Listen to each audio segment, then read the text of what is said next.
morning, everybody. Welcome to the Charles H. Wright.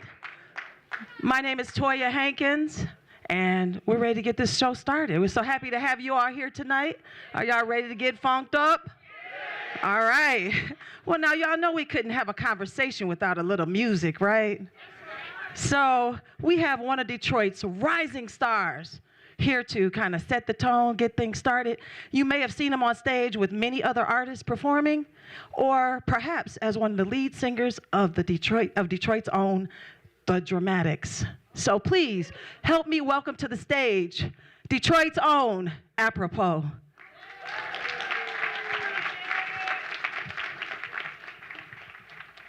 Thank you, love you. Detroit, what's going on? What the funk? Y'all ready to sing? Y'all ready to move? Y'all ready to get up out your seats? Let's start this. We're gonna do a medley. Let's go, y'all. Come on. I know y'all know this. Come on. Yeah. Y'all gonna sing it with me, right? Y'all gonna sing it with me, right? Nasty dope. Come on. Atomic. Atomic dawn. Yeah. On the streets. Come on. Get up out your seats. Hey. Bow wow, yippee yo, yippee yay. Yippee yo, yippee yay. Bow wow, yippee yo, yippee yay. Untied dog on the metallic streets. Ain't your average Huckleberry Hound. Why must I feel like that? Oh, why must I chase the cat? Come on. Hey, hey, hey. Nothing but the what? Come on, one more time. Hey, nothing but the dog in me. Nothing but the dog in me. Hey, ow! Nothing but the dog in me. Nothing but the dog in me.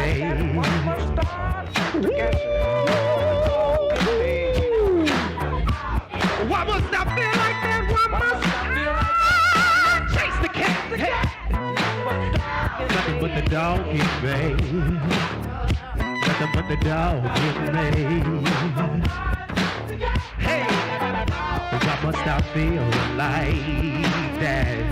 Hey, you can't get on it. So low, you can't get under it. So high, you can't get over it. So low, you can't get. Come on, y'all know this part. Yeah, yeah. Do. Come on. Yeah, yeah. Woo. Do. Hey. Now's your chance. Oh, yeah. Chance. Oh, under your restrictions. Listen, we're gonna get freaky up and down. Nowhere.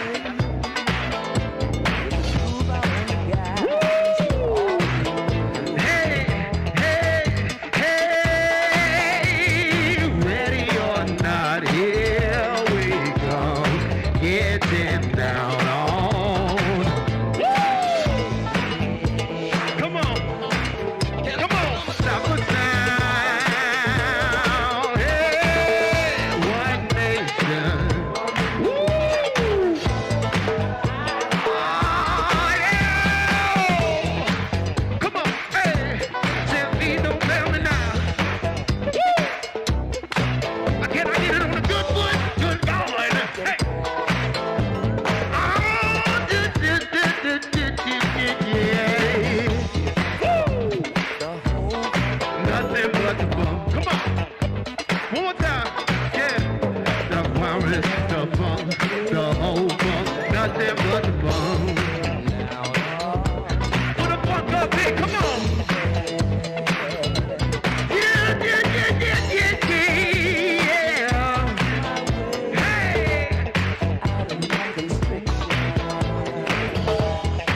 And we're gonna have a good time. Yeah.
never missing a beat, yeah.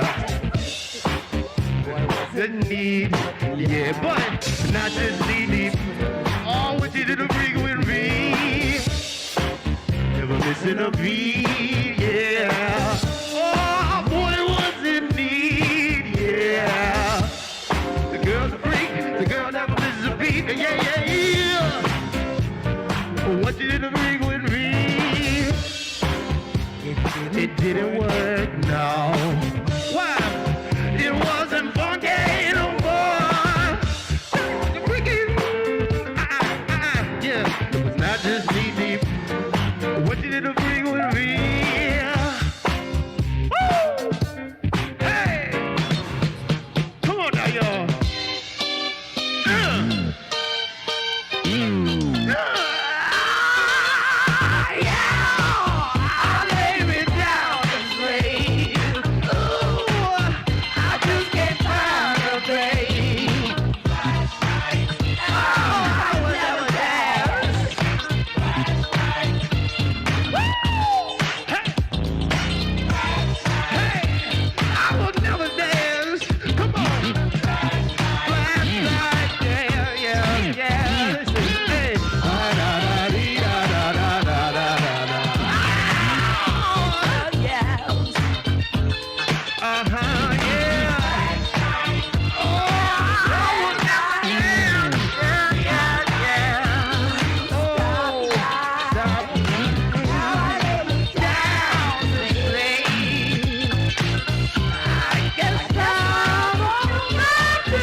Tear the roof off the sucker, come on! Tear the roof off the sucker, tear the roof off the mother sucker, tear the roof off the sucker!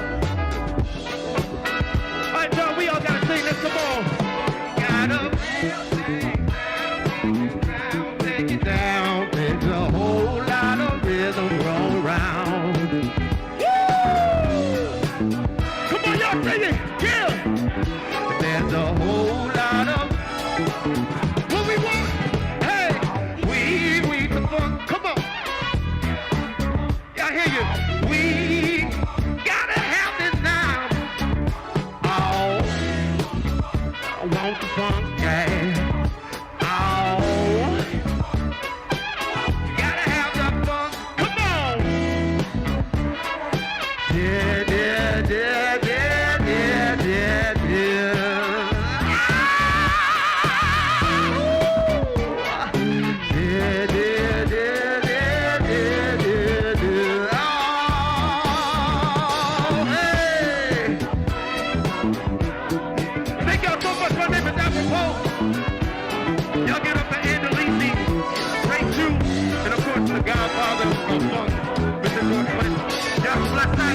Woo!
And we're on the move. nation under a roof. Can't stop us Getting now. down just for the beat.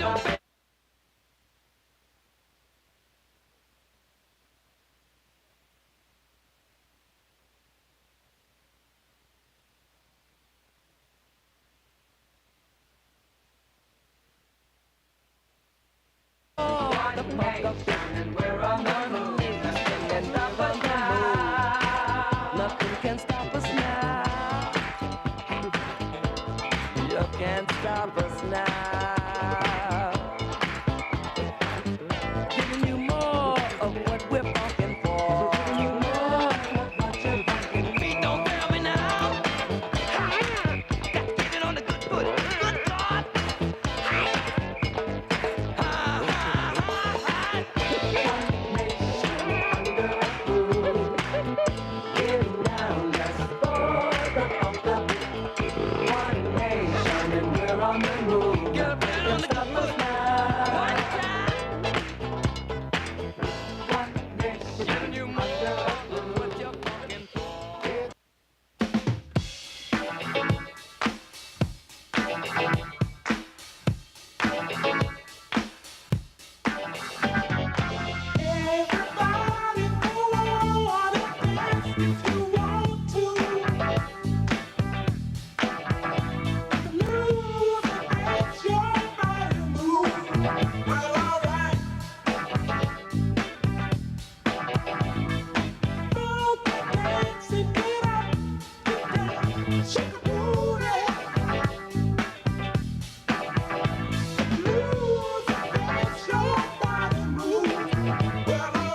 What up, though, Detroit?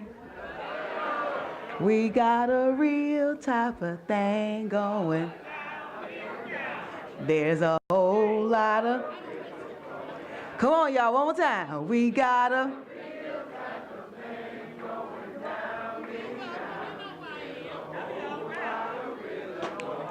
And we got to do it, y'all. Oh. Uh-huh. Ow. Hey. Oh, man. We do want the funk, and it's going to be coming up very shortly with so many feelings of gratitude and excitement on behalf of my colleagues here at the Charles H. Wright Museum of African American History. Please greet. Peace, peace, peace, everybody. I am Yolanda Jack, the manager of community engagement here. It is my pleasure to greet you all before this amazing conversation. It is so awesome to have a pioneer, a legend, I don't even know all the ways we could talk about George Clinton, but not only George Clinton, because it's more than just George Clinton here. You all are in store for a treat. People who have learned and have done the work, who have lived the life of musicians and have brought culture and history from the days when it was being made as history to now the fact that we are remembering it as history. I am so happy to be greeting you all, and it's my responsibility to introduce Miss Ann DeLisi.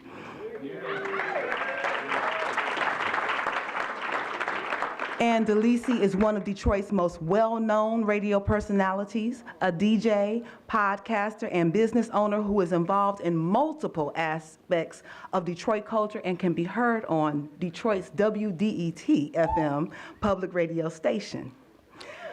A native Detroiter, that's right, big up WDET. We do love DET in this place, that's right. Ann is a native Detroiter, grew up on the east side of Detroit, and went to Wayne State University and studied music at Wayne State University. And after starting as a music librarian at the station, she eventually became music director, in addition to hosting the Ann DeLisi program. After a stint at Windsor's CIDR-FM, and then opportunities with several other Detroit radio stations and hosting Backstage Pass on WTVS-TV, DeLisi returned to WDET in 2009, hosting Ann DeLisi's Essential Music, taking listeners deeper with artists, interviews, and live in-studio performances. Since returning to DET, DeLisi has created several new programs, including an interview show called Ann DeLisi's Essential Conversations and Ann DeLisi's Essential Cooking with Chef James Rigatto. And starting in 2021, the Don Was Motor City Playlist with Detroit All-Star music producer Don Was.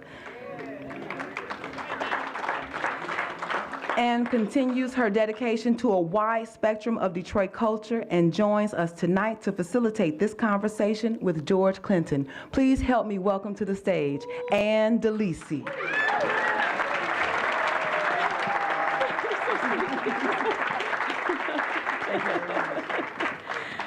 How are you guys? It's really great to have you here, and I'm really honored to be here. You know, I've interviewed, she read too much about me, by the way. That was way too much. But my favorite thing, I think, is to interview people and explore the creative spirit and figure out what makes creative people tick.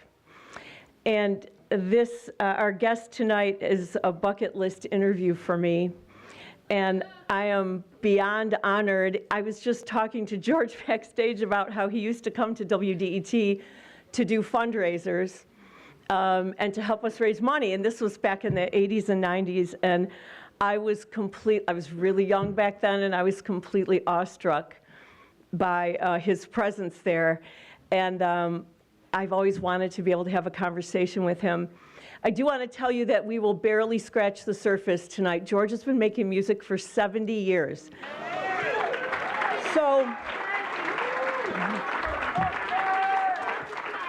So I know you're going to say, why didn't she ask him about this or that? And I'm really going to try to get to as much as I can. about George Clinton tonight, and we got some clips to play, and I'm going to try to cram as much into this conversation as I possibly can. Before I introduce Mr. Clinton, I wanted to acknowledge a legendary artist in our house tonight in the front row over there, one of my favorite people ever. Legendary, iconic Motown arranger and producer and composer, Mr. Paul Reiser.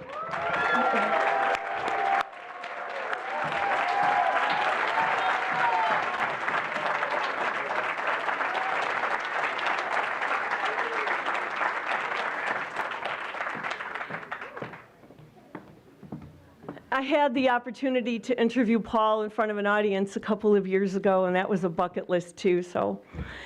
All right, the reason I'm going on and on is I'm not sure if George is ready to come out here yet. Is he ready? 5 minutes. I don't have that much to say to you guys. Go ahead and sing. Don't you want to hear her sing? Nope. Nope. We don't want that either. Oh, thank God. Okay. He's here? Okay. Cut that music. I actually have an appropriate introduction to read to you. So when we look back at music history and ask ourselves if an artist changed the course of music, or if music that we've heard for decades would have been different without them, the answer in this case is a resounding yes. Everything we hear today was influenced by George Clinton. So he's been making music, as I said, for over 70 years, and that mothership is about 50 years old. So, so it's a holy mothership, and its pilot, of course, is George Clinton. Tonight I'll barely scratch the surface, as I said, but he is an icon. I am honored to talk to him. I'm grateful to you for being here tonight, and certainly for him to spend time talking with me. Please welcome to the stage, George Clinton.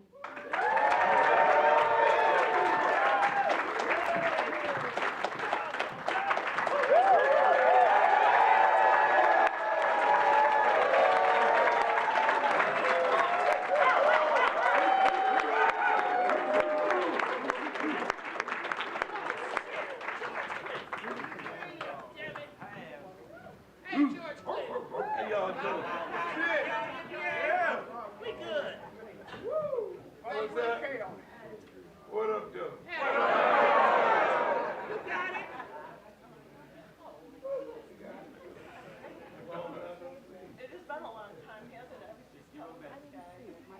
Go. Is this on now? Are we on? Are we on? You're not on. I mean, I was talking Test. Oh, Ooh. shit. Oh, y'all didn't hear me before, did you? What up, though? Thank you for being here. Glad to be here. And thank you for doing this. Okay, so as I mentioned before you walked out, you've been making music for 70 years, so we're going to scratch the surface a little bit tonight. But this is a burning question I've had for a long time. What were you like as a kid? What was I like as a kid? Shit. Oh, man. Sneaky. Really? No, I was cool. Did you like Did you like school? No. No, I mean, I was into music right probably from about 12 years old on. Were you playing an instrument by then? No, I didn't play no instrument, still don't, but I could run my mouth. You know, I got strung out on Frankie Lyman in the teenagers. Yep, exactly. That got me hooked, and Smokey Robinson took it over from there. Yeah. And I was a Motown chaser from then on. You were. And you wrote for Motown. I wrote. You were a staff writer, right? I was a staff writer there. Didn't get nowhere, but I was hanging out till I got out here and got real close to him. So talk about what it was like to be in that Motown world of Motown Records. Everyone's always so curious about somebody that was actually there. I can't say enough good stuff about Motown. I mean, it's not because we're here, believe you me. I say this all the time. That was the best era of music, and writers and producers and singers and performers. that was my world. My whole thing was trying to become a part of the Motown Review. They'll tell you, I bugged the hell out of them. I came out here and worked with Ed Wingate, got close as I could until we got I want to testify, but I was still trying. So no, that was what inspired me. I was, like I said, gonna be a singer, a doo-wopper from the beginning. I was gonna do that. But having to chase all those great singers and writers and performers out here made me have to elevate what I was trying to do. As soon as I caught up with them and got out here, they moved. Went to LA, went into movies. So I was strung out here by myself. So I had to make something out of what I wanted to do, and it was all based on having wanted to be there that we came across what we call funk. We couldn't be cool and couldn't be smooth as the Temptations. We was all short and they was all cool. So we couldn't do that, so we said we're gonna do some really nasty music. Because the European groups had taken over rock and roll. That was ours in the 50s, early 50s. They had taken over the blues, and wasn't nothing left. I said, okay, well, I know what. The only people doing this is going to be down in New Orleans somewhere, so we're going to sneak in something called funky. But we had to be true to it. I mean, we wouldn't change it even when the style changed. We said we're going to still do what we do. We started at the 20 grand. We used to be running around in there with diapers on and nothing on. We were going to make ourselves known. And we did that until we got what we was looking for. And we just free your mind, your ass will follow. And we were out of here. All right, let's go back a little bit to the barbershop. Okay. That was preparation for what I just said. But the barbershop was where you started to hone a lot of like what you would plan musically is where a lot of that came from. And you were a hairdresser, right? I was a hairdresser. I did the fly hairdos, with the waves, finger waves, the cool look that was from the 50s and 60s. That's what we did as we planned to become, pop stars. We rehearsed it in the barber shop. We did the stars' hair when they came around New Jersey, New York. Patti LaBelle. Oh, I did Patti and Nona. You did her hair, and Nona Hendricks. I did Patti's when she was Patti LaBelle in the Bluebells. Okay, that douchey head, I did that. You? And that douchey head with the waves down, coming down the front, not the big one, the little one in the flat. Yeah, I did that. And Nona, matter of fact, I did Nona's hair as far as 2002. I did Nona's hair in Paris for a magazine because they was interviewing me like you, and they wanted to do it in a beauty parlor to make the scene, and so I did Nona's hair in the beauty parlor in Paris. Did you never stop doing it? Well, I had stopped, but that was just a good set. That was a nice set. We was kicking it about barbershop, so Nona wasn't scared. I wasn't scared. All right, I want to play a little bit of a song from the Parliaments, in case folks don't remember. So I'm going to play track 2 for a little bit. Friends.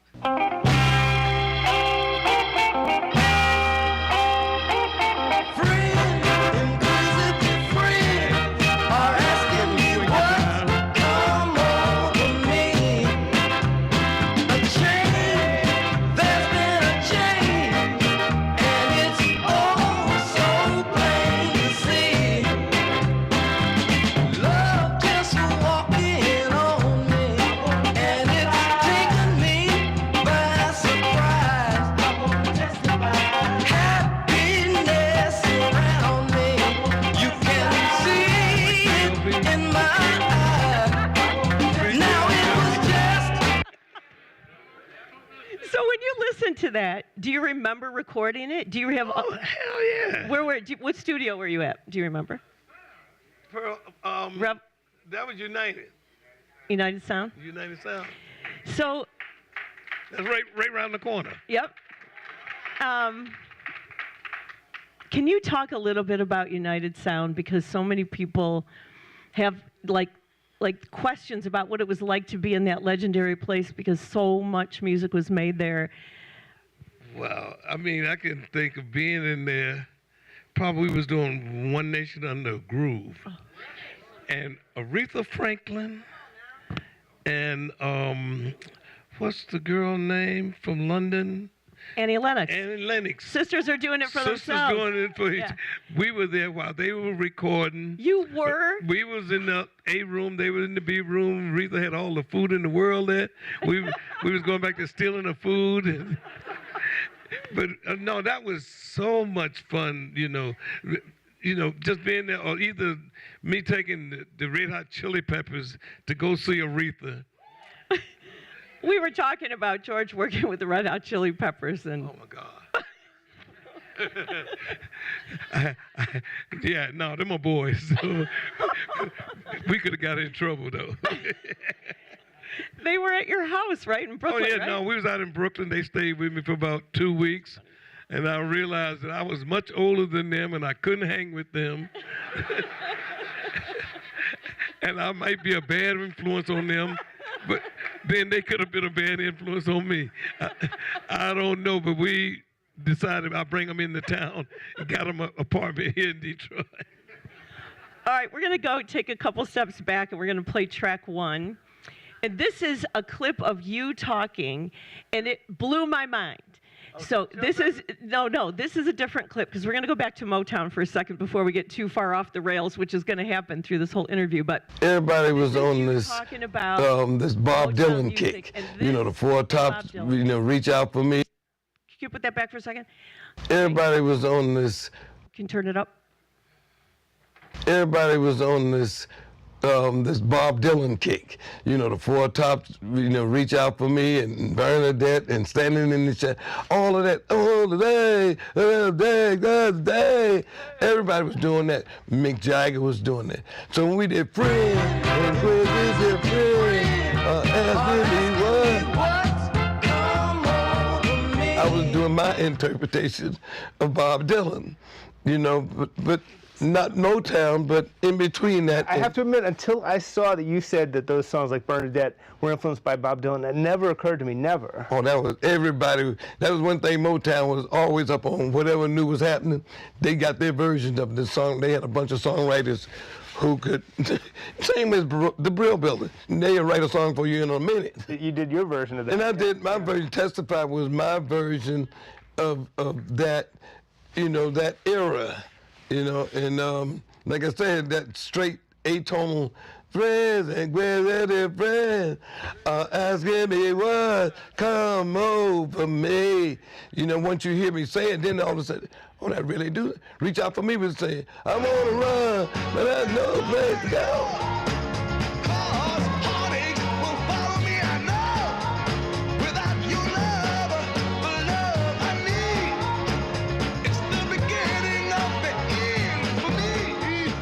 Levi was really singing it, but he had Bob Dylan, Holland Dozier Holland. They knew what they were doing. That was the real version. Bob Dylan wrote some jams, the best songs. He was a folk singer, so he didn't put all that emphasis on vocal time. It was a story. They came along with the story and his magic of that tone. That sounds right. So the first time I heard you say that, it changed how I heard so many things after that. Who else could make the connection between Bob Dylan and Bernadette? But it makes total sense. Bob Dylan was all of that at that time. He was story-wise and, doing the civil rights thing. He lent credibility to that with a tone that, like blues, you could feel it, but it still was his own personality that became pop. It became very pop. So Motown was music for young America. That's what they called themselves. They were able to take that tone and put the stories that they were telling, along with the music that they was putting behind it. Those are some very good arranged songs during that period. Bernadette, Reach Out for Me, Shadows of Love. There's Paul Reiser right there. That's Paul Reiser right there. Hold on. I'm coming over to you. You that motherfucker. touch me, man. Shoot, shit. That's it. That's it. Shit. That's all I got to say. Damn. Woo. I know, the best. The best. The absolute best. Did you Yeah, Paul. Did you guys get to work together? No, we're getting ready to do that now. We getting ready. Okay. Absolutely. All right. Can you talk about it? I don't even know what it's going to do. Oh, I know now that I never met him. this is it? No. Oh my goodness. No, that's what I'm saying.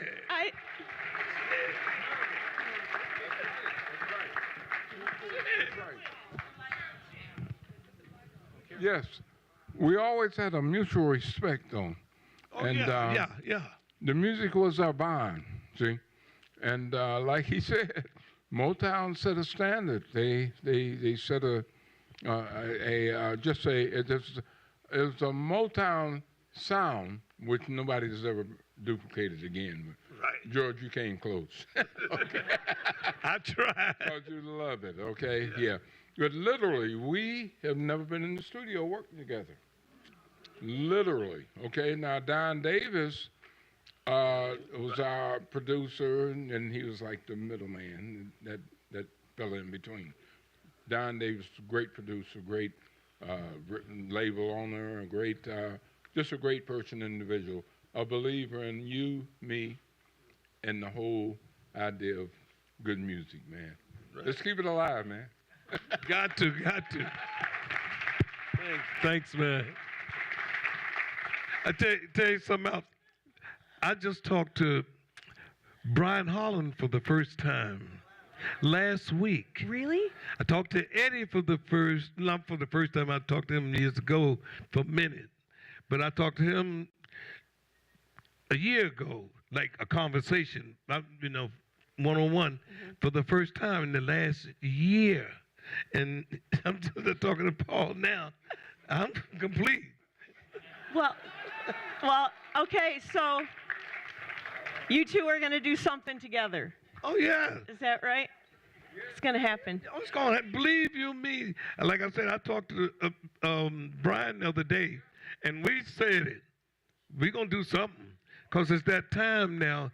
That music like rock and roll and blues came back in the 60s and 70s. Motown and all of that era, 63 to up to 67, it's getting ready to be all that the blues was to the rock and roll bands back in the day. That's getting ready to happen right now. And at the same time, we moving on off the planet. Okay, we got that music and what's getting ready to happen. We know about samples. We're going to make samples for them. We're going to help them get to that. All right, well, all right, since you brought it up.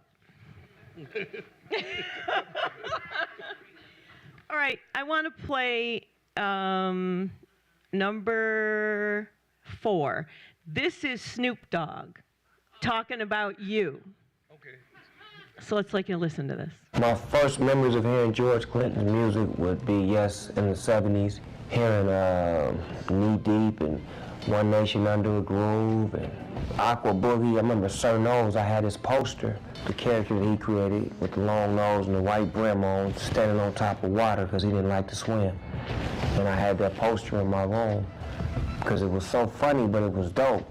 As a kid, I didn't even know what dope was, I didn't know what fresh was, but I know it was funny and it felt good to me listening to Sir Nose and listening to Dr. Funkenstein and all of these characters, Star Child, and these characters that he created, which eventually made me create my characters because I was so inspired by it. He's influenced me in so many ways. He proclaimed me the futuristic Bow Wow, the pick of the litter, me being Snoop Doggy Dogg, the Atomic Dog, the Funk, and just being a pioneer at helping and honing other people's abilities and talents and helping them become individuals on their own, like he did for Bootsy Collins and Catfish and all the great musicians that played for him. He allowed them, to do their own thing.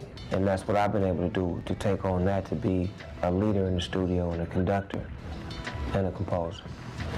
Me and George, we love each other. It's always been mutual. He's come to my house many times. We made many records. That's somebody who really gets the second generation, meaning that when hip hop came about, he didn't antagonize. He allowed us to use his music and sample his, his creativity, and he worked with us. And that's what allowed him to stay around, because a lot of those artists that were old were, disgruntled, and they didn't want the hip hop artists to use their samples, and built up a bad relationship with the hip hop community. And then they eventually fell off or died, and it went bad, and then it just left bad blood. But people like George Clinton, James Brown, they stepped to the plate. Roger Troutman, they was able to allow us to use their music and say, we don't have no problem. Do y'all thing. We love what y'all doing. I just love them. I just love them for life. That's pretty great. Is that so great? Oh. I know. I call him the pick of the litter. That's my boy Snoop. We've been cool for a long time. And I want to say, the way I look at it, when kids come along and do new things, they do what they're supposed to do. They get on old people's nerve. So whenever I find music that get on my nerve, I know that's the new music. So I get on it. That's how you stay in tune with them and up with them. Because when we came out, we would go around talking about pow, pow, pow, pow, pow, pow, pow. That had to be obnoxious to our parents. The same way we every so often, kids will come along with a new move that everybody say, what the hell? It becomes the thing. So you just got to move out of the way or learn how to dance with them. So I'll follow them. Whatever they're doing, I'm down. I'm going to help you do it. All right, so here's what I want to do. So if my research is correct, you are second to James Brown for sampling. He's been sampled, and then you're second for your music. Somewhere in there. Yeah, you're up there. We're talking hundreds of times. So I wanted to give you guys a montage so you could hear how George's music got used in a number of different songs. So the song is Not Just Knee Deep, and let's listen to how it got sampled. I'll tell you who all the samples are afterwards, but this is how creative everybody got with George's music.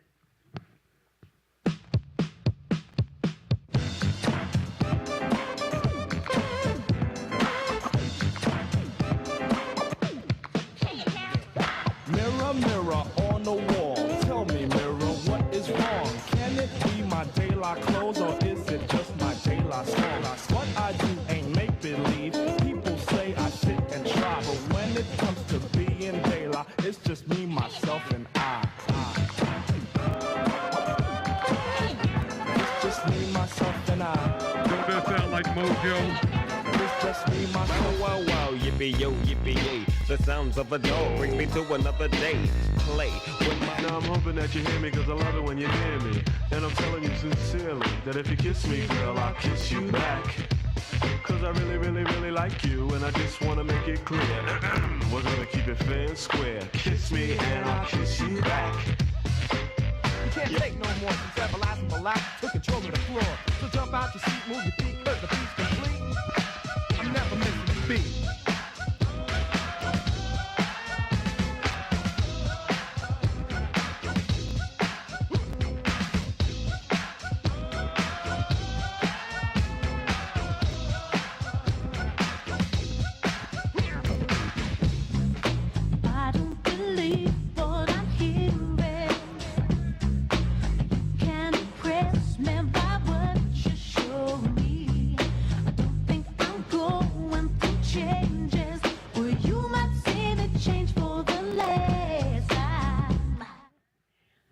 How about that?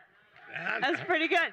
Okay, so here's who you heard. You heard De La Soul, Me, Myself, and I, a brilliant album that had to, if you know anything about this, I encourage you to listen to this album. It sat on the sidelines of streaming. It was released in 1989, and it had so much sampling in it. It didn't get cleared till 2 years ago to be streamed. But You cleared it. Thank you, George, for giving the clearance. Snoop Dogg was in there, Digital Underground, Kiss You Back, Everlast, Never Missing a Beat, and Vanessa Williams' Happiness. And that is all over the map, and they all used Knee Deep to create their own music. So when you hear all of those different ways that your song got used, what do you think when you hear all that? I giggle.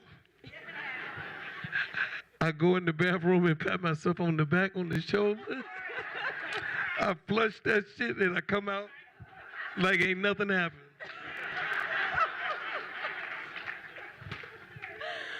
All right. I love it, you know that.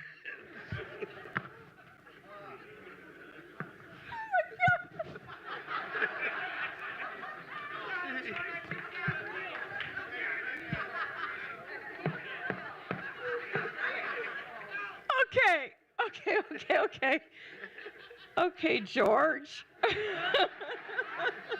All right. All right, God help me try to get serious for a second. All right, I do want to talk about artists' rights, since we're talking about sampling. We in Detroit, baby. We sure are. So when hip-hop, like you heard Snoop talk about you allowing your music to be sampled and to be used. But I want to talk about the legal part of it, how you would go about, how difficult that might have been at one time to recoup. Did you try to? Do you give permission? How does all of that work in your world? And then I want to talk about artists' rights because it's a big deal right now more than ever. When it first happened,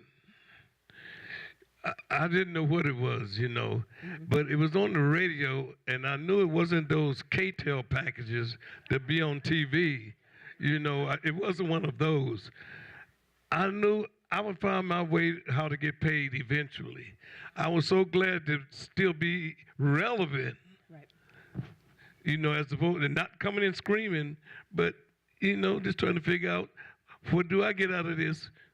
It's cool without, and I know these kids, they doing whatever they can to make music. It's a new era. I understood that. But I knew I wanted to get paid, but I didn't know how to at first.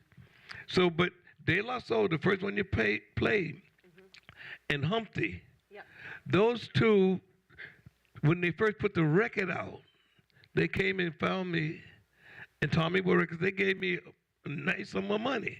That was the De La Soul album? For Me, Myself, and I. Yeah. And Humpty, they did quite a few of them. Right.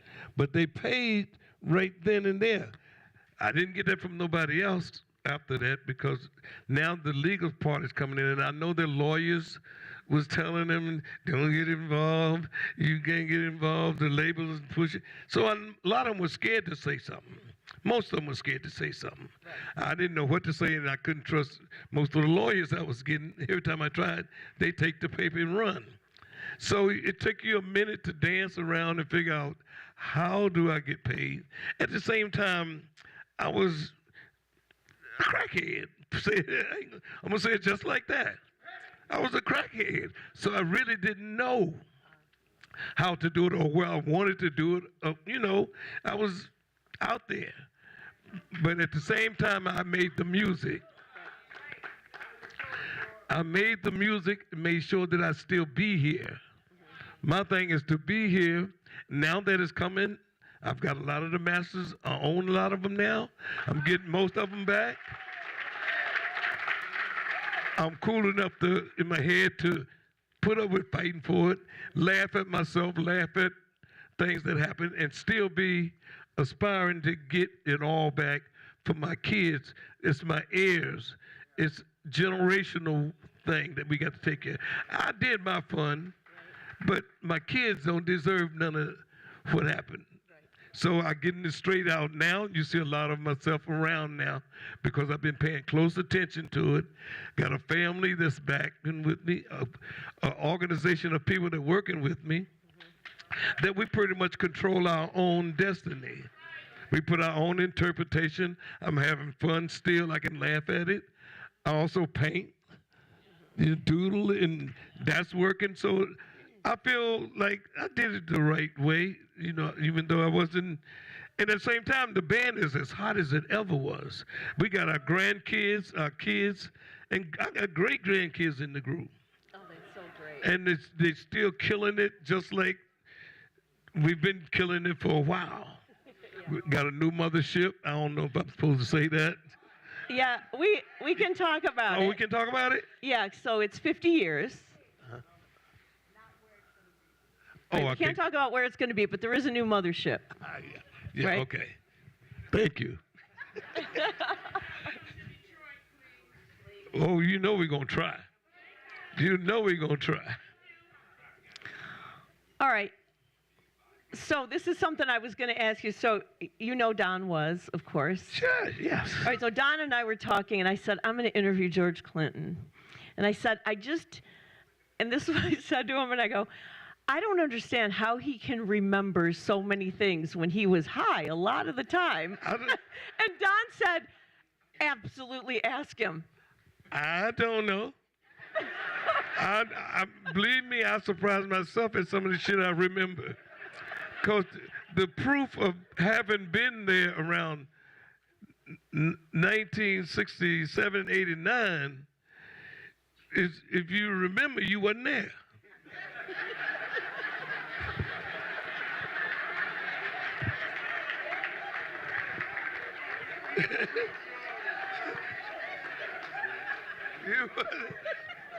Trust me, but some of the things I do remember, all of a sudden it started to come back to me. I was wondering if I was there.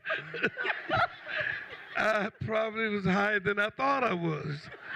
But I'm cool now, so yeah, I remember. It's amazing listening to you. I've listened to a bunch of interviews, and I was like, he remembers, well, a lot of things. I think that a part of that was wanting to be in this business. I was nosy about everything. Back in those days, you read Cashbox, Billboard, Record World. You read those things daily. They were like Bibles. You knew what everybody was doing. You know, and if you're a songwriter, producer, and trying to figure out who's doing what so you can be on target, you paid attention to most of that stuff. And I was around, the one place in New York was called the Brill Building, where all the songwriters from New York area, and then to come to Detroit was that was the other end of that concept. So I got a lot of information that I was proud of over the years that, you know, you keep that information, because one of the things you do, you tell the DJs, you tell them what's happening, and that was one of the things to get your record on. You keep him informed on what else is happening. That was part of the game. So when that played out, and the digital world started coming in, I started saying, okay, it's about being AI. It's about memory and all that. So I started like honing my skills on some of the things that I remember that I thought was important. And that's where I'm at now with doing these interviews.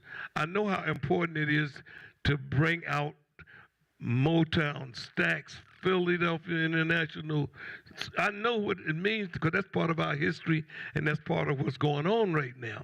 So when you can bring that stuff up in conversation, it sounds like you know something. First, it sounds like you dropping names. I'm dropping names.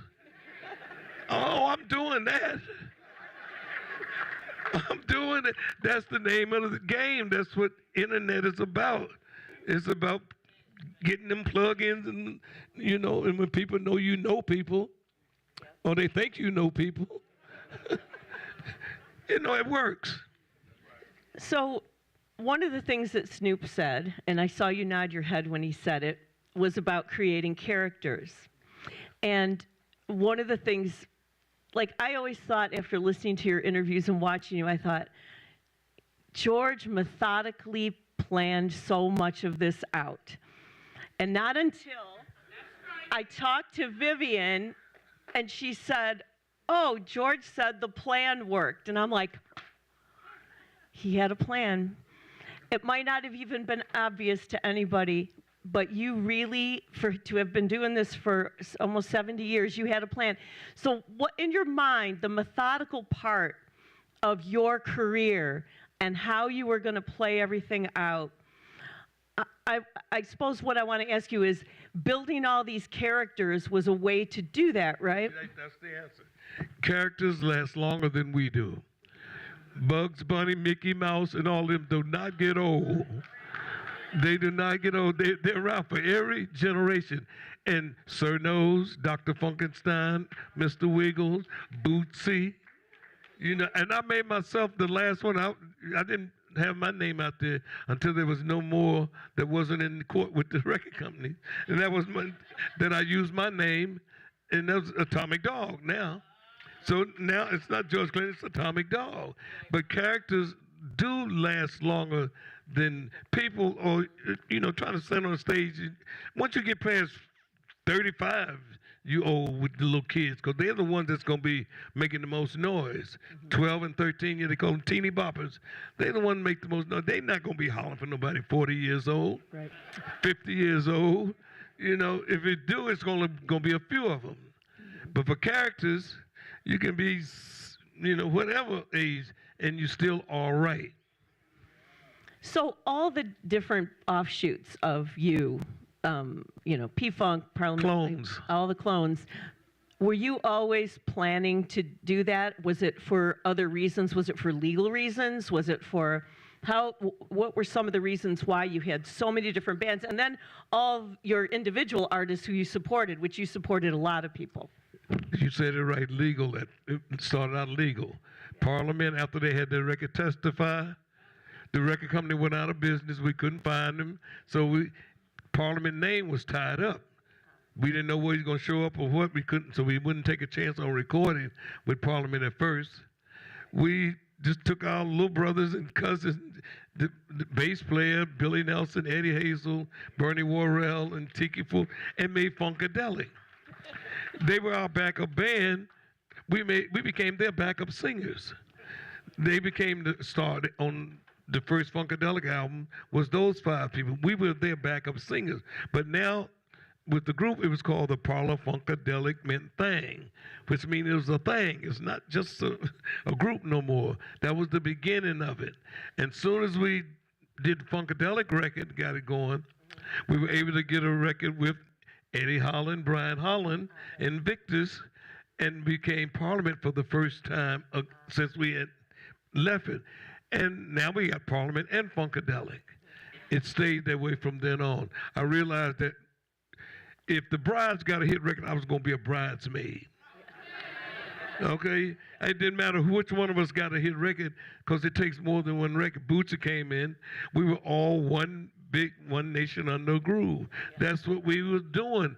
And I realized the more you do that, again, I always looked at Motown as one big group. It looked like to me when I saw the Motown Review, that was one big group. I knew all the writers, producers, arrangers, I knew everybody. That was our format. And from then on, we was all over the place. We had records on every label. You know, and I think that's what probably scared everybody. We were out of control. We was doing what Motown had got in trouble for doing, having a record every week, a new record on the charts. Not out of 10, top 10, they had 7. Oh my God. Okay, no, that's the way it was. Though. They wasn't trying to let another Motown come along. And believe me, that's what we were trying to do. And then I realized late that, okay, slow down. You're going too fast. And you know, I know I could get records even if I was out of order myself getting high. I had enough people in the group that I knew how to write, produce. We had a team. But that wasn't going to work because it just ain't supposed to work like that. How would songs come together in the studio for you? It sounds like there was a lot going on. Funky. Just somebody strike up a groove sometime and everybody fall in and do their part. That was it a lot. But having come from Motown, I knew structure songs. I knew how to write structure songs. But when to do that was our problem. When to do what? So, I mean, we made up songs with Funkadelic. We did Free Your Mind. We made room for us to be able to do anything we wanted to do, and it'd be our bag. Because most of the time they would tell you, that ain't your bag. We ain't got no bag. The bag we got, you ain't talking about that. You know, so, I mean, we made jokes out of everything. We clowned everything. But at the same time, we knew how serious it really was. Because we also, besides Motown, the other one that we looked at was the Beatles. They jumped off the planet with Sgt. Pepper. That wasn't fair to nobody. They left here, so that gave you another place to strive to be able to do what we're getting ready to do here in this city with the orchestra. With the orchestra, yeah. Yeah, they were doing that on their records. They had orchestration on their records, not like Burt Bacharach or DM, but I'm talking about serious classical music. You heard it in the cartoons, but they were doing it on music. So once we saw that was another place we had to strive to. We ain't stopping at Motown no more. Now it's worldly. And so we've been, and once we got a spaceship, we was out of here.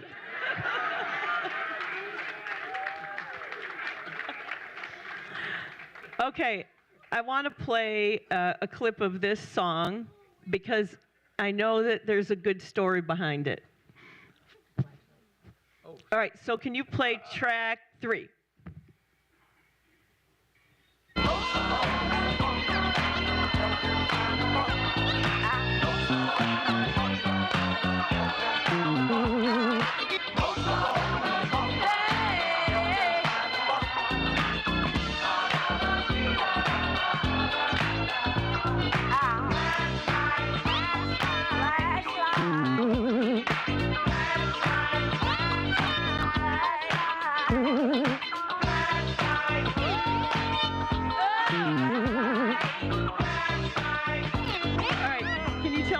Behind that song?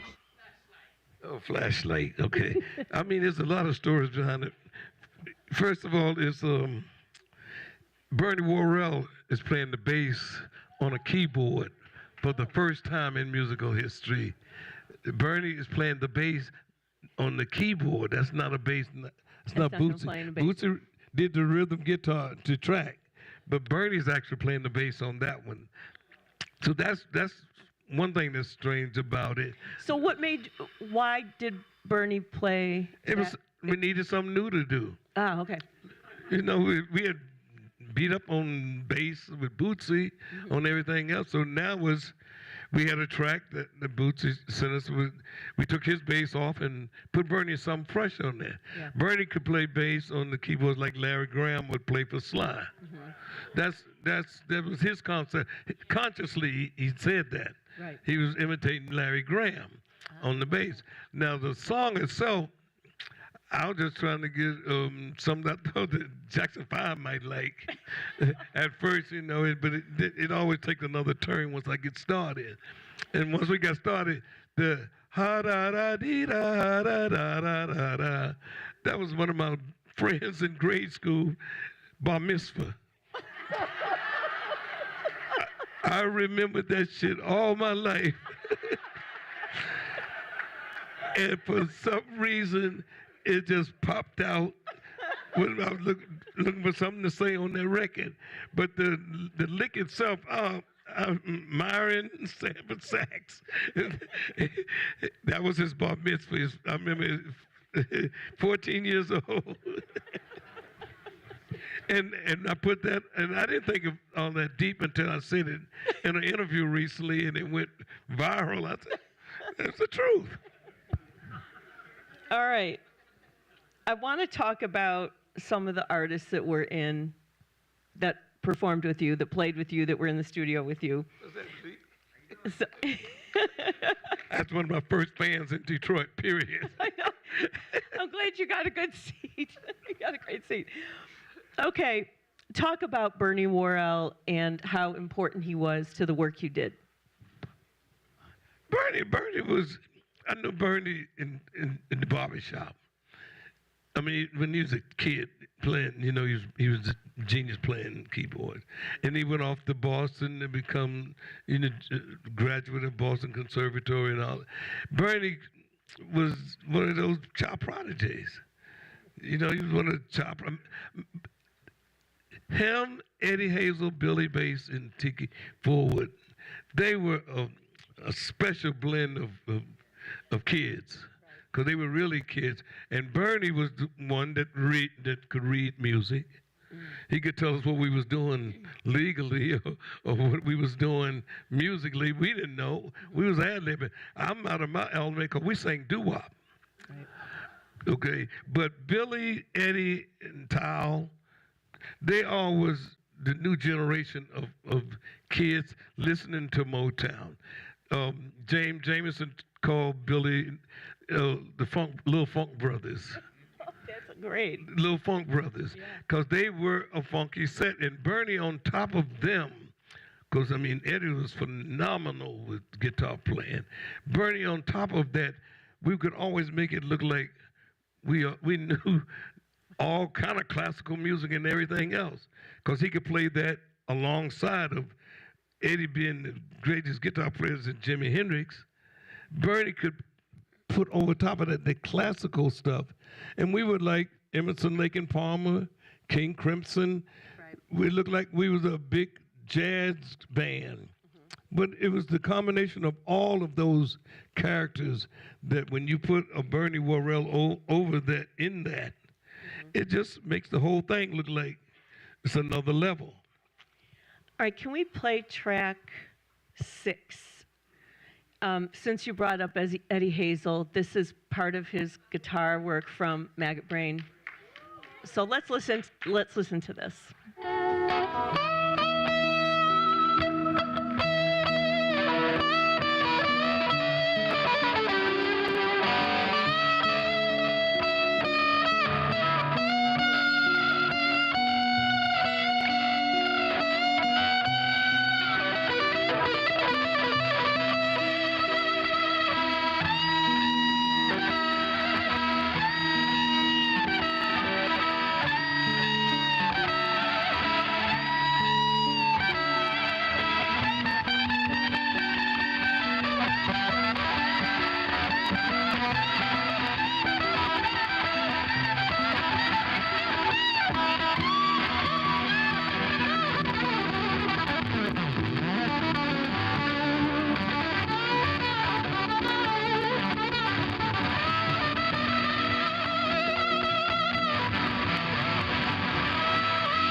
The song is over 10 minutes, and it is an absolute brilliant piece of music showcasing Eddie Hazel. Talk about what it was like to work with him. Again, like Bernie, like Eddie, like Billy, like that group, like I said, was special. They all was phenomenal. Okay, they were all phenomenal. And Eddie on that one, they all were playing on the record, but I took most of everybody out of the record. I mean, you took everyone off that song. Off that song. The whole band is playing, but I took everybody off but Eddie and Tal, just the 2 guitars, because what he was doing was so phenomenal. He needed all this frequency. He needed all that space. So, so I just left it for him to do that. And I did the same thing with Bernie on a few records that he was phenomenal in. I just take everybody out of and let him do what he do. Did you typically do the mixes for your music? Oh, yeah. Yeah, I did the mixes, but I would always have certain people in the studio with me who had legal ears, because I get carried away with my feelings and forget that I'm making a record and I get, personal. But I had 2 or 3 people that I trust that could balance that commercial and creative thing. And some good engineers, by the way. Most of them didn't want to put their name, like the engineer that did that one. Yeah. He didn't want his name on the record. Why? Because I did so many crazy freak turns and twists. I did most of that,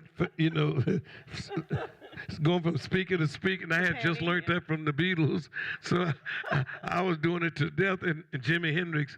So he definitely didn't want his name on there. When the record became such a big record, he said, I was a fool, wasn't I? I want to talk about somebody who's near and dear to our hearts here in Detroit, and that's Amp Fiddler. Oh my God. Yeah. Another one that's phenomenal. They show up on the mothership and they be there. Amp was one of those. You know, he did a whole bunch of new things in the 90s when we were trying to come up with new sounds. The Fries go with that shake, stuff like that. The new things. And Amp was a big part of the new sounds that we went into, you know, after Atomic Dog, Mothership, and all of that. And he had a lot to do with a lot of the sample people. You know, what's the kid name from it? Jay Dilla. He took Jay Dilla. We went out on the Lollapalooza tour. He brought Jay Dilla with him. We knew they were working together, and I saw he was making the beats, and I thought, man, he's pretty good at that.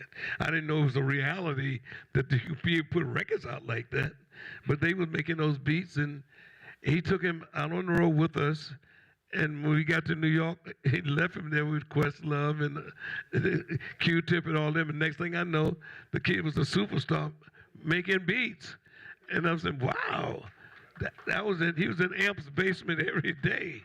Yeah, Amp taught him. He was his mentor. Yeah, yeah, I know.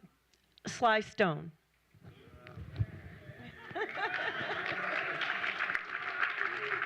That's my motherfucker, yeah. That's my man. He was all of that. For real. I mean, he was the one man, all of that. Write, arrange, perform. He was rock and roll for real. Yeah, for sure. Prince. Same thing. Same thing. Another one that just full of all of it. He could write, he could arrange, he could play. Everything. And he had ears for stuff that he didn't know nothing about. He could feel when it still would work or have a chance on working. I saw him play the solo with Eric Clapton them. Was it George Harrison?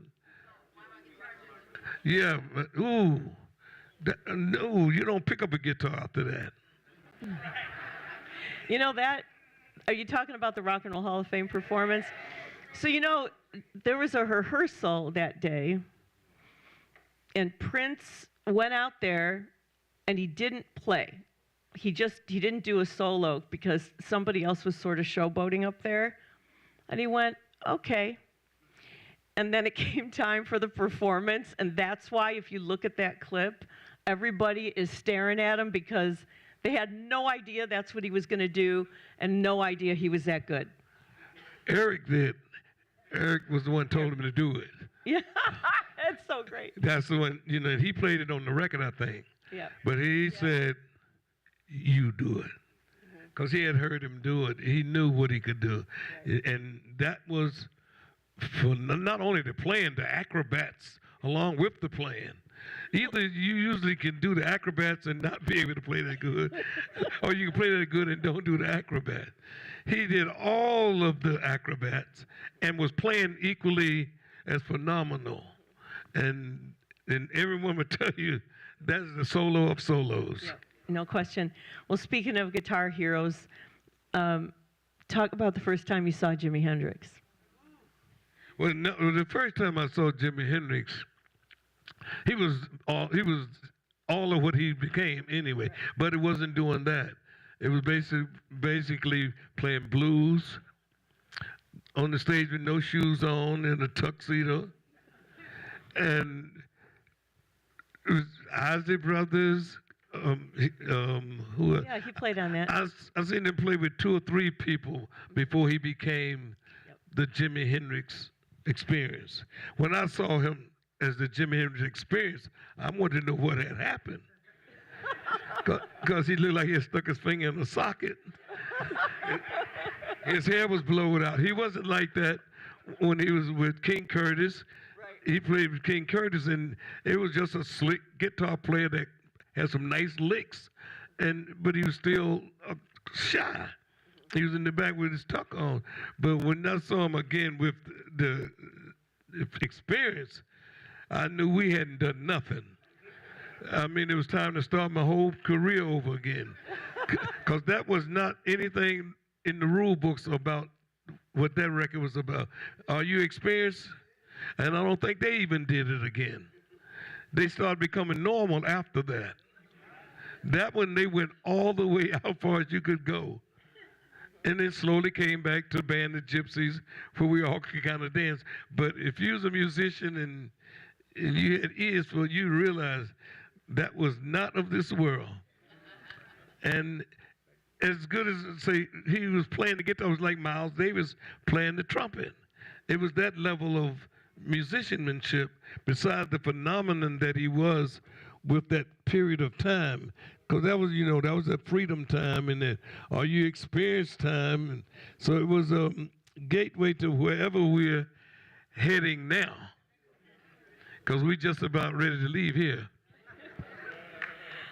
All right. I have one more song that I want you to talk about, but we're going to play it first. Can you play track number 7? Funky dogs, nasty dogs.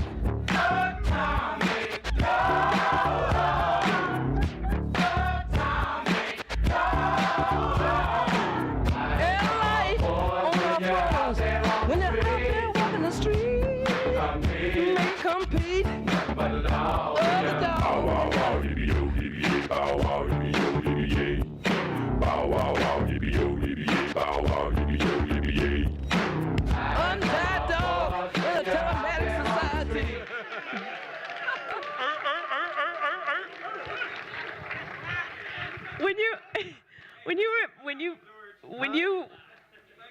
When you wrote that song, when that song got finished and before you put it out, did you have any idea that it would have such staying power for decades after? No, to tell the truth, I didn't know it was going to. I didn't know it was going to have the staying power. I knew it was a hit, but I didn't know how big of a hit until I realized. I better not say that. No, but I knew it was. Once they put it out, the radio stations start calling us. They start calling us, asking us what did we want them to do. It was supposed to go to number 1 on the pop stations. And the label was telling them, not yet.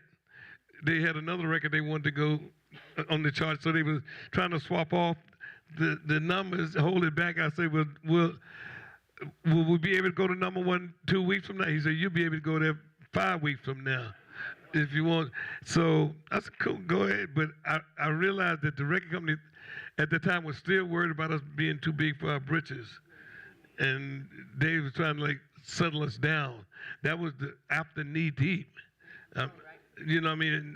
Knee Deep in One Nation that really put us on that trajectory to be a big pop. And we prided ourselves on being underground. We never really was trying to be all that pop because you only got 3 years after you get there. But like I say, unless you got some characters in there, but that one scared the industry so bad they was telling us it's not going pop. They never told us it went gold. The record has been selling ever since we put it out. It never stopped. I mean, it's still all of that. But they are so afraid that they're going to have to account for that one day. And they are. It's getting to that point. They're going to have to account. It's getting to that point, and it's going to be hard to say that it ain't all that by now. No, because AI remember. All right. I have one more question for George. We could talk to him for quite a bit longer. It's been about an hour, and we want to bring somebody else out to join us on stage. But I have one more question, and that's about your painting. You became a painter during the pandemic, right? Yep. I got one be in the Louvre this year. Really? And of course, it's a dog. So what how, is this something you always wanted to do, or did it just it's happen because you couldn't tour and you couldn't? No, I started back when I was touring, and most of the time, that's the doodling the stuff you do when you ain't got nothing to do, or when you got too much to do. and once I realized, I saw a lot of fans that was off into our album covers. I mean, the album covers, you can be in them for years and never see everything. Overton Lord, who still live with me, Pedro Bell, those two, and Ronald Edwards, they did the Parliament Funkadelic, the Parlette, the Horny Horns. They did all those album covers, Bootsy. So the fans were into imagery, the costuming and everything. So that became part of my doodling thing when I didn't have nothing else. I used to do my autograph with a little dog. Oh, yeah. George signed my book. That, I don't know if you guys can see that, but he signed my book. It looks like that. I used to do not that dog, but a dog back in the day. This is a good dog. That's what I did all the time as my signature. And next thing I know, people started asking me for the dog and paying me to do the dog. Okay, I'll do it. And then I remembered in 1980, we used to be at the Apollo Theater, Basquiat, and their crew used to be painting to our music. They used to be doing those graffiti on the trains to P-Funk music. That was the thing to do. You Fabulous Freddy, all of them, they used to paint up Harlem. And then I realized that's part of that imagery that the kids was into. So I started doodling, and people bought and painted for $20,000. I said, shit. I got another hit record here. Matter of fact, his mother was the first one to buy painting from me. Right, Lee? And do you remember, I was the first one who booked you a art show with you Right. in Pontiac, Michigan. Right. At Amira's old club. Clutch, no, not Clutch Cargos. The other one. The techno club Amira did. Industry. Yeah. George had his first showing at Industry. Sure did. You did Industry. I just realized that when I said the painting, I realized his mother bought the first one. And he set up the art show for me. That's pretty cool. That's Lee Rosenblum, y'all. Okay, so we want to bring someone else out. There is a performance happening on Saturday night at the Detroit Opera House called Symphonic P-Funk, celebrating the music of Parliament Funkadelic. And it's George's music played by an orchestra. And when I heard that, I thought, oh, that's awesome. And then I started to think about the person that would have to write the charts and get it ready. And I thought, wow, not maybe so awesome at first. And that person is Ray Chu. He was a child prodigy. He went to the Juilliard School of Music. He began working with Melba Moore at the age of 16. He was a music director for Ashford and Simpson and the music director for Dancing with the Stars. He's worked with everyone from Diana Ross to Luther Vandross to Donny Hathaway. And he's got an incredible, incredible past that he's bringing all of that to this performance on Saturday. There's still some tickets available, by the way, I've been told. But we want to talk with Ray about what it was like to get ready for this big performance. It's the very first time that this music has been played by an orchestra. So please welcome to the stage, Ray Chu.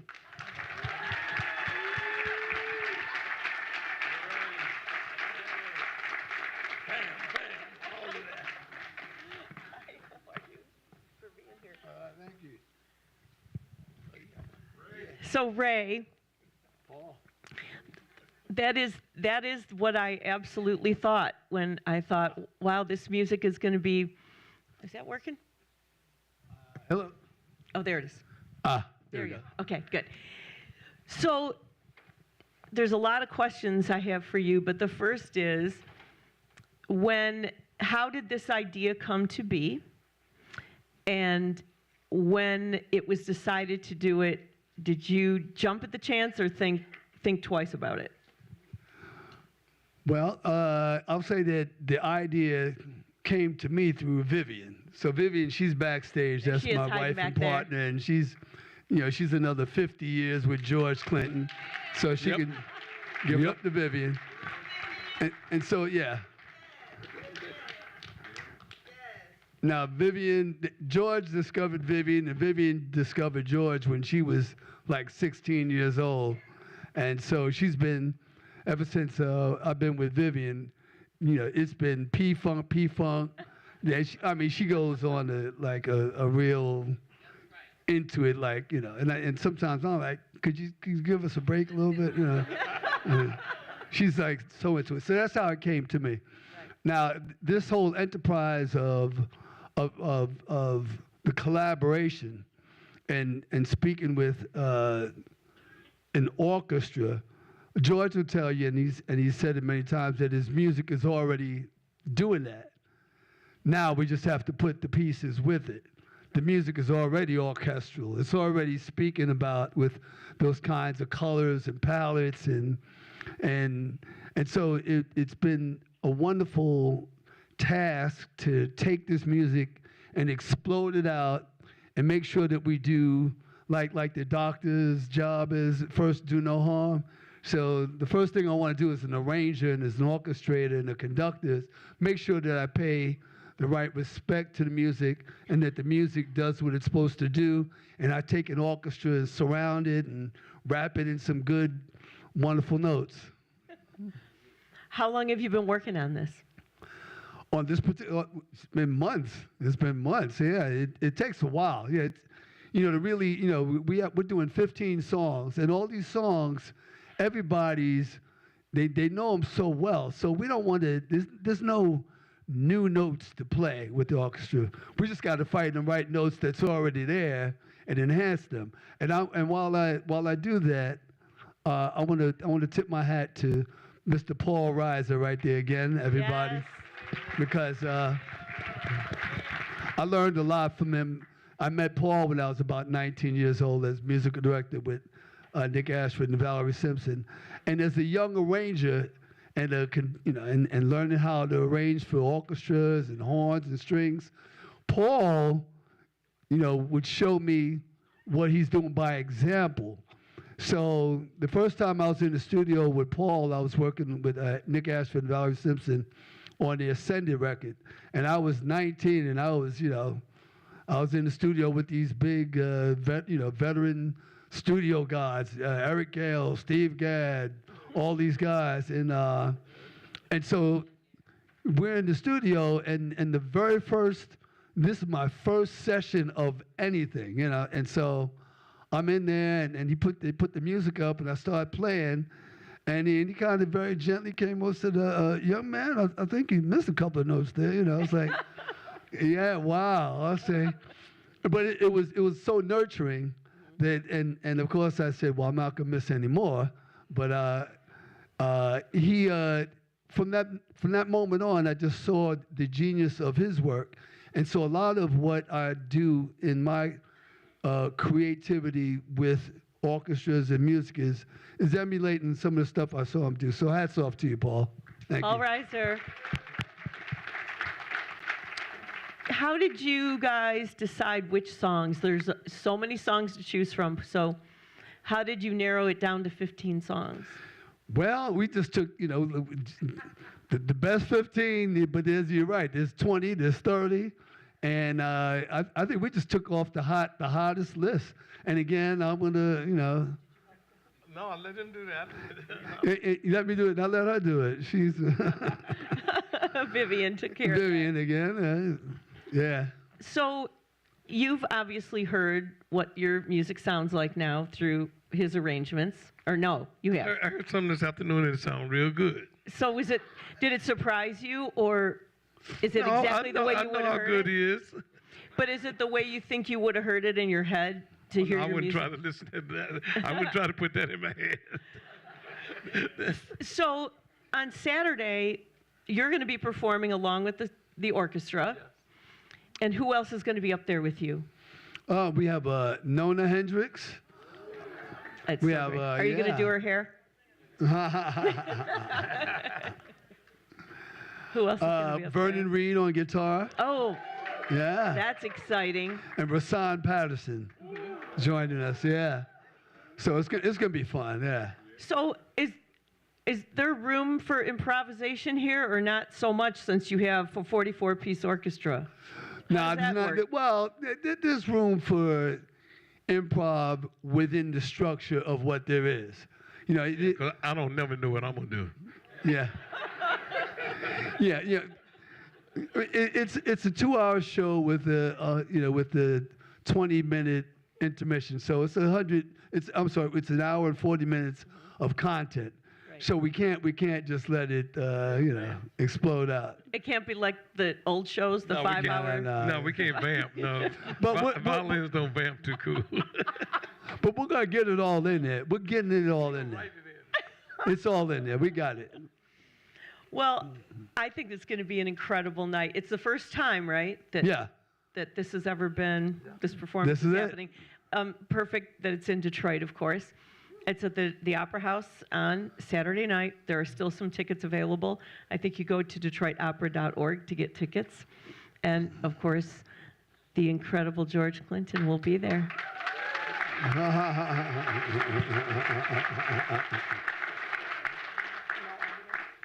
Are we doing audience questions?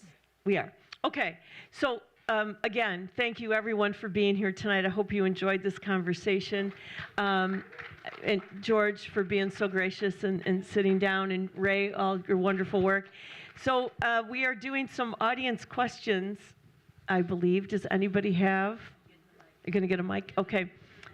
Anybody have I can only imagine the number of questions. Oh, all right. Let's just start. Hey, George, how you doing? I did the Zoom call with you last week with the Associated Press. Okay. And we talked about my going way back with the funk. I listened to a version of not just Knee Deep, and they stripped away all the instruments, where you just hear the harmony upon harmony upon harmony. How important for P-Funk songs, even go back to Osmium, all of them, how important were the harmonies to telling the story of the music? The harmonies, I think we really went way overboard. Haven't been able to continue doo-wopping, which is what we started out doing, singing harmonies. Not being able to still do that, it was more a band situation, musicians. We went way overboard with the blends and harmonies. We just stacked shit on top of shit.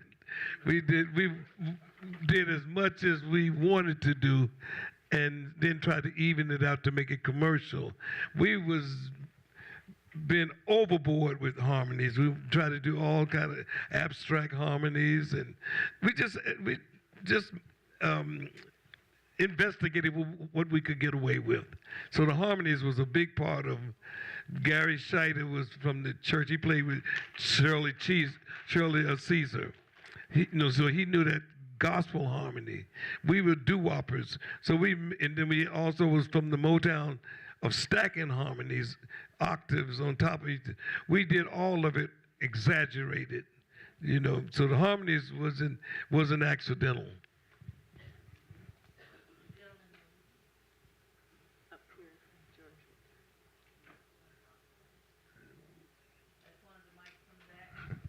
Good evening, Mr. Clinton. How are you?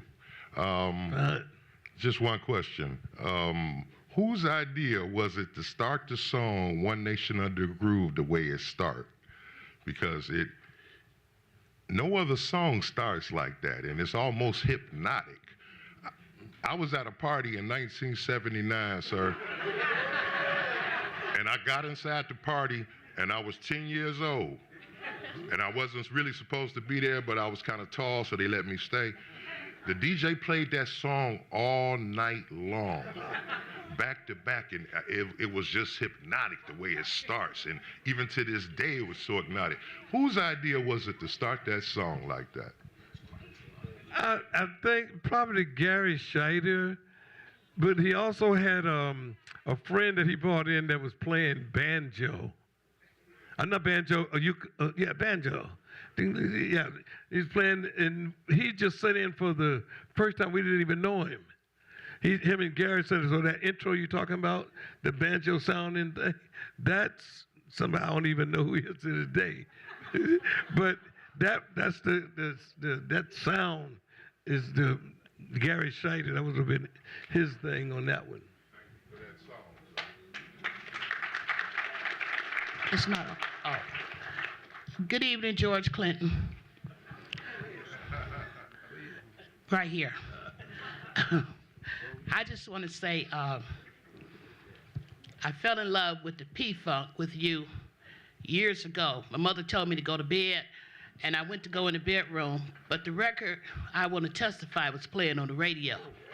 So I got up and danced on that record until it went off. And I've been locked down, P-Funk for life. I remember seeing you on American Bandstand with the rings on your toes. I was like, but my ultimate goal, that's why your dreams will come true. That was Robin Seymour. I wanted to be on stage with you all. Right. And I've had the pleasure of being on stage with you all several times. And I thank you for last year. You were at Motor City. You were at the casino. You and Carl, I was on my way to the restroom. She said to me, how did you like the show? I said, hell no. I stopped on a dime. I said, could I please get a picture with y'all? And she said yes. So I have on my shirt. Love you, P-Funk. P-Funk for life.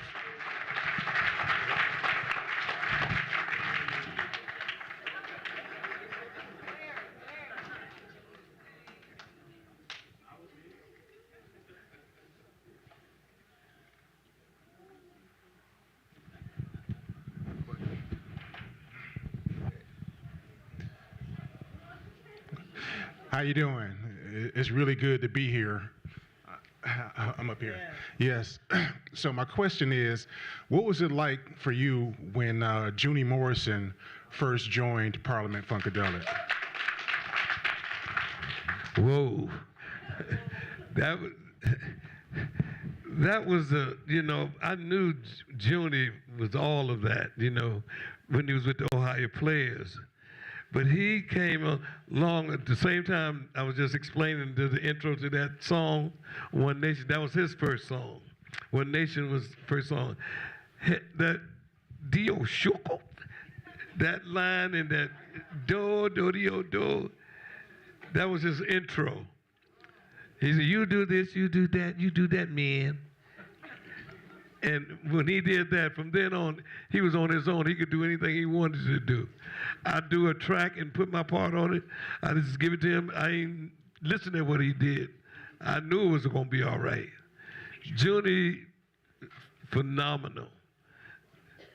Right from the very beginning, it was phenomenal.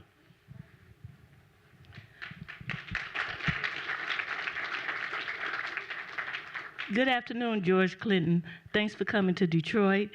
Just want to say, what is the premise behind the song, Never Learned to Swim? What is that about?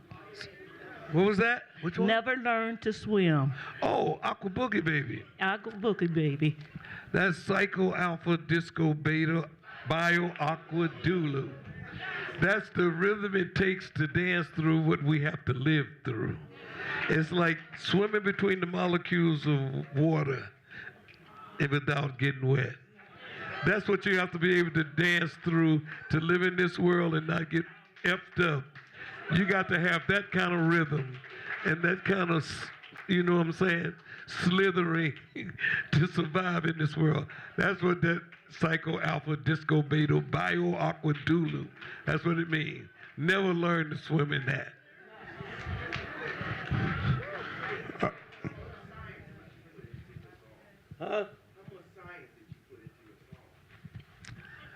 Some it took, weeks or months.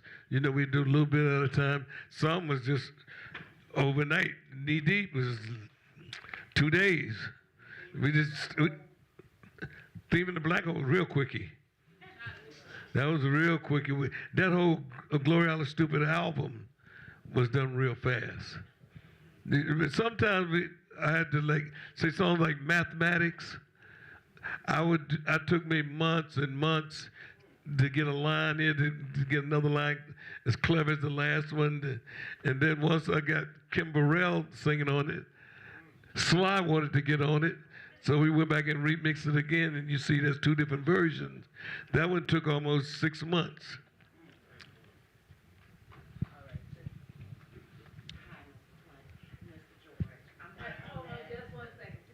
I'm gonna bring the microphone over there to you right after I finish. I'm gonna bring the microphone to you, sis. I wanted to know, and I should know the answer to this, how many instruments do you play, if any? None. Let's go. That is wild. They don't even allow me to bang my hands. They don't even allow me to do, because I'm going to improvise on anything I do. It ain't going to be twice. And Ray, how many instruments do you play as a musician, not as a music director, how many instruments? I don't know, probably about 6 or 7 or something. I studied, piano's my main instrument, but I also play the drums and all percussion, orchestral percussion. I studied the violin, the cello, bass, had a sum on the trumpet. Some of them, they last a little bit longer than others, but yeah, that's it. All right, thank you.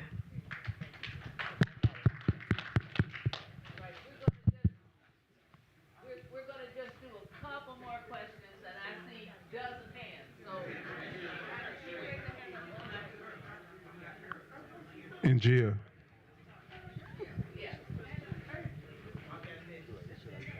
Thank you. I just want to say thank you. Thank you all. It's just such an honor to be in this close quarters in the room with these musical geniuses here. Musical genius. Thank you for your contribution. I've been P-funking since like 4 years old, so thank you. It's been a long time. My question is real quick. What was the inspiration behind Cosmic Slop? Cosmic Slop? Oh. A couple of friends of mine. They had to hustle to take care of business, take care of their family. That was the easy one. A lot of folks had to, hustle to survive, to take care of their children, and at the same time be praying for forgiveness, for having to do it that way. That was pretty common back. I just had to write about it because that's the kind of stories that was beginning the, early 70s. That was what was on people's mind, So I did talk about that. I was trying to be Beatle. All right, we're going to go with 2 more. I'm sorry, everybody, please. Still love me when this is over. But we're going to go with Drake, and we're going to go with the sister here, and then we're going to conclude our program. Mr. Clinton, I have a quick question for you, and this is more cultural than it is music. It relates directly to your music in that when I was in kindergarten, or first grade, I remember the Earl Flynn was a big dance, and I was just telling Sarita, I said, when you came out, I was doing Earl Flynn. I saw you do it. I said, did we create the Earl Flynn, or did you create the Earl Flynn? When One Nation, then Knee Deep, and Flashlight, when those records came out, we used to play everywhere we played in Detroit. You had the east side, west side. It didn't matter which side. You had the whole audience. All of that, that's Detroit. That's just like, what up, though? What up, though? I am from Detroit, too.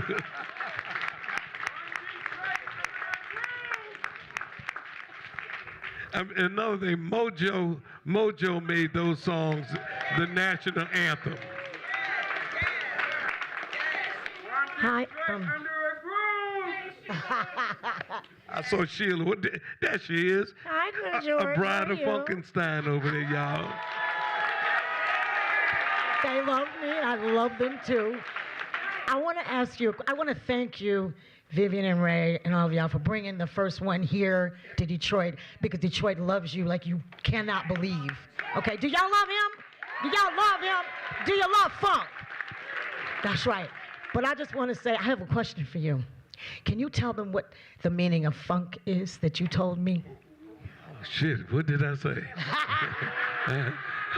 I like that coat you got on, by the way. Funk to me is anything it need to be to save your life. Oh, wow. How's that? You told me. Do the best you can and then funk it. You told me that funk is creating something from nothing. Okay, that works. Which is creation itself. That works. So thank you. That'll save your life. Thank you. And I can't wait. We're going to see y'all tomorrow, right? Somebody going to be there? All right. Thank you, baby. Thank you. God bless you, okay? You said it came from church. Who's Carline? You said it came from church. She's my Oh, it always come from church. What's up? Where's Carline? Carline? Is she here? Carline? No, she didn't make it. She'll be here soon. See what's that? Yes. Let's see you. Stand up. Yeah. Oh yeah.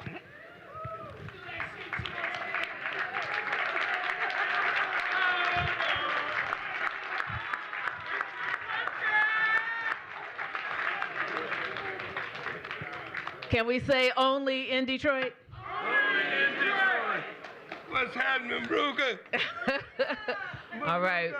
We want to, first of all, give a big round of applause to our Detroit brother who came from some other, George Clinton.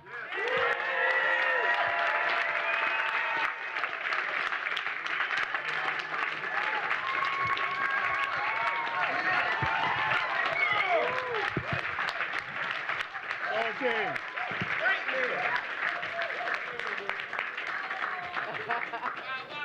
This is another one of my artists too.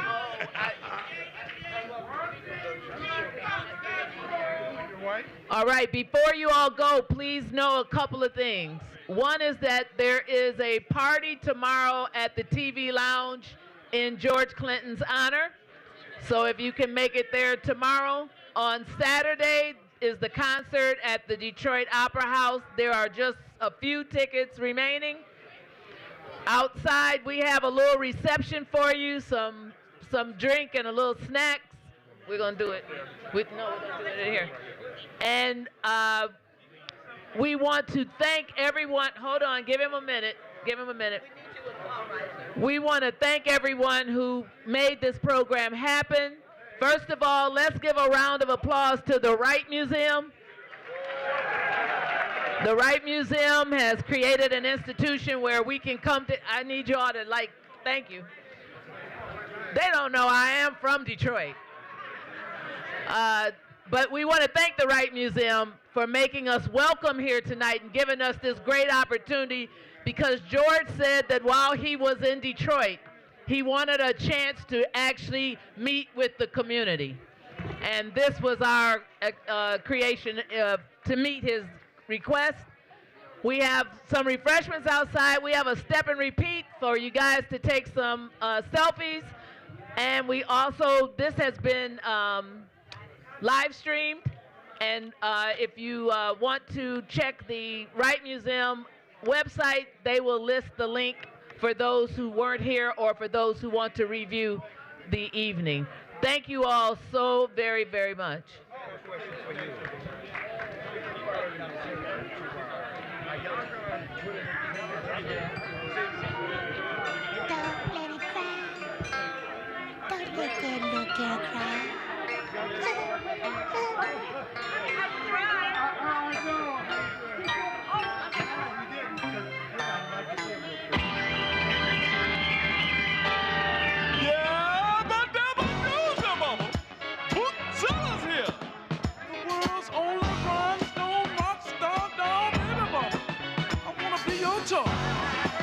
I wanna play for you, mama. Yeah, but never do some more. Created by Funk Attack Incorporated. Make us a funky place to play with. One, yep, baby. So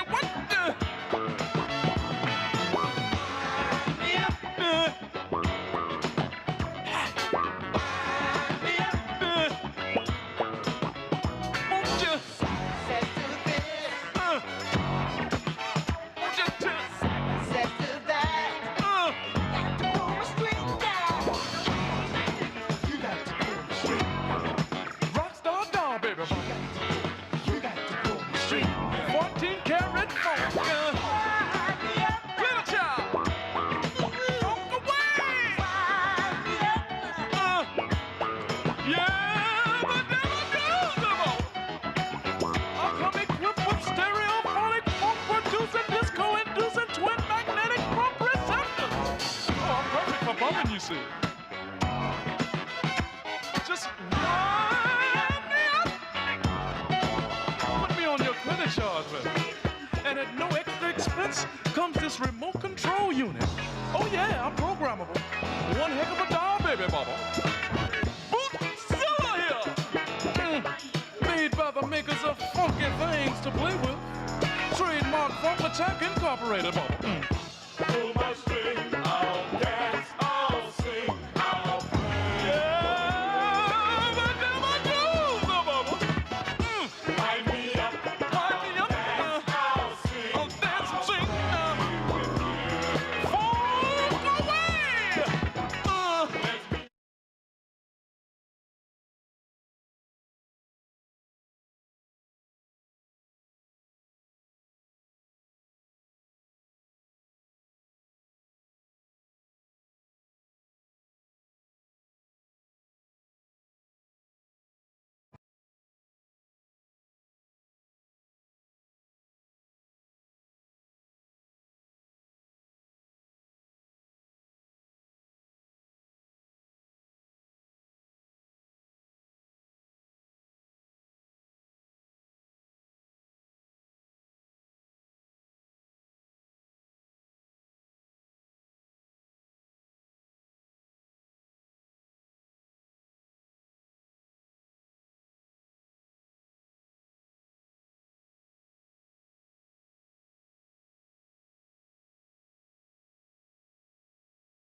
When you wake up in the middle of